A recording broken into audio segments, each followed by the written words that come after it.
Ever wondered how those mouth-watering Parisian pastries get their unique, irresistible taste? Just like the Eiffel Tower and the Louvre, these pastries are an integral part of French culture and have gained global recognition for their delicate flavors and exquisite craftsmanship. From the flaky layers of a croissant to the sweet, creamy filling of an eclair, each pastry is a testament to the art of baking that has been perfected over centuries. Today, we're going to embark on a culinary journey straight to the heart of Paris. We'll demystify these seemingly complex pastries, breaking down their ingredients and techniques into simple steps that you can follow in your home kitchen. So whether you're a seasoned baker or just starting out, you're sure to pick up some new skills and perhaps even a bit of that French je ne sais quoi. Get ready to surprise your loved ones with a taste of Paris in your very own kitchen. Creating Parisian pastries at home doesn't require a flight to France, but a few specific ingredients and tools. Let's start with the ingredients. The foundation of any Parisian pastry are the basics: butter, flour, sugar, and eggs. But we're not talking about just any butter or flour. You'll want to use unsalted butter for a clean, rich taste, and all-purpose flour for the best texture. Of course, you can't forget about the sugar, which gives our pastries that sweet, irresistible flavor, and eggs to bind everything together. Now let's move on to the tools. A couple of essentials are a pastry brush and a baking mat. The pastry brush is used to spread a glaze on your pastries, giving them a shiny, appetizing finish. A baking mat, on the other hand, is a baker's secret weapon. It provides a non-stick surface, ensuring your pastries slide off easily without leaving any residue behind. Remember, the quality of your ingredients is paramount. It's the difference between a good pastry and a great one.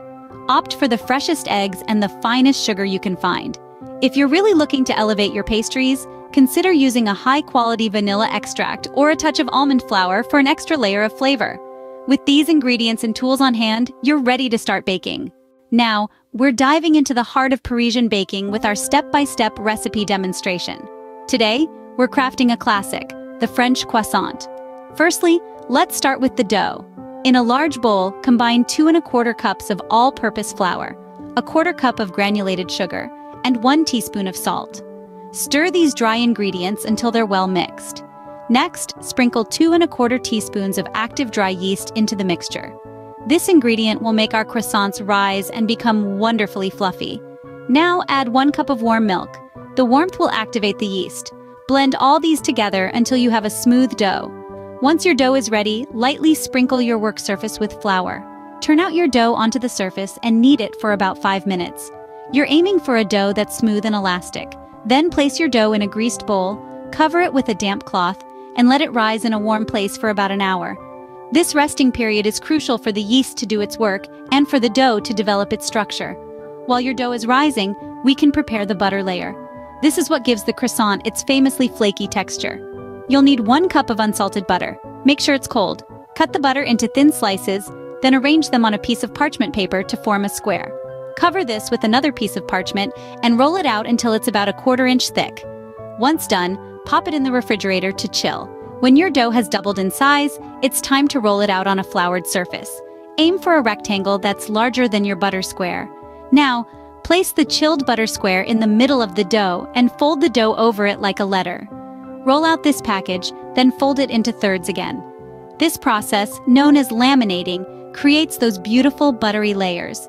After this, wrap your dough in plastic and let it rest in the fridge for about half an hour. Once rested, roll out your dough again, fold it, and chill it. Repeat this process 2 more times. Yes, it's a bit of work, but trust me, the result is worth it. Next, it's time to shape your croissants. Roll out your dough into a large rectangle and cut it into triangles. Starting from the base, roll each triangle up towards the point to form that classic croissant shape. Place your shaped pastries on a baking sheet, cover them, and let them rise until they're puffy. This should take about an hour. Before you pop your croissants in the oven, don't forget to give them a good egg wash. This will give them a beautiful, shiny finish. Bake them at 375 degrees Fahrenheit for about 20 minutes, or until they're golden brown. And there you have it. Fresh, homemade croissants right from your kitchen. Each bite will transport you to a charming Parisian cafe. Remember, baking is as much about the journey as it is about the destination. So take your time, enjoy the process, and don't be afraid to make a little mess. Voila! You have just baked your very own Parisian pastry. It's as simple as that. Baking is a science, and sometimes things might not go as planned. But don't worry, we've got you covered. Now let's dive into some common issues you might encounter while baking these divine Parisian pastries. One common issue is the pastry dough being too tough. This usually happens if the dough is overworked. The solution? Just knead the dough until it just comes together. Any more than that, and you risk activating too much gluten, which can lead to a tough pastry. Next issue is the pastry not rising properly. This could be due to the oven temperature being too low or the baking powder being too old. Always preheat your oven and check the expiry date on your baking powder. Have you ever noticed a soggy bottom on your pastry? This is often a result of insufficient baking time. Patience is key here. Ensure you bake your pastry until it's golden brown and fully cooked through. Now for some tips to enhance your pastries. To elevate the flavor, consider using high-quality vanilla extract or a pinch of sea salt. For texture, don't forget the power of a good egg wash. It adds a beautiful sheen and helps achieve that desirable crispness. And for appearance, a dusting of powdered sugar never fails. Remember, practice makes perfect. Don't be discouraged if your first batch doesn't turn out exactly as you'd hoped. Keep trying, keep learning, and keep enjoying the process. With these troubleshooting tips, you're well on your way to becoming a home baking pro. Congratulations! You've mastered the art of baking Parisian pastries at home. You've journeyed through the enchanting flavors of Paris right from your kitchen, and we've been with you every step of the way. We've simplified complex techniques and deciphered the mystique of unique ingredients, transforming them into accessible steps for your culinary adventures. We've kneaded, whisked, and baked together, creating these elegant pastries that not only taste divine, but also carry the charm of a Parisian patisserie. Remember, the joy of baking is not just about the end product, but the process. It's about sharing these delectable treats with your loved ones and seeing their faces light up with every bite. If you enjoyed this video and found it helpful, please give it a thumbs up, subscribe to our channel, and share your baking impressions in the comments. Bon appétit and happy baking!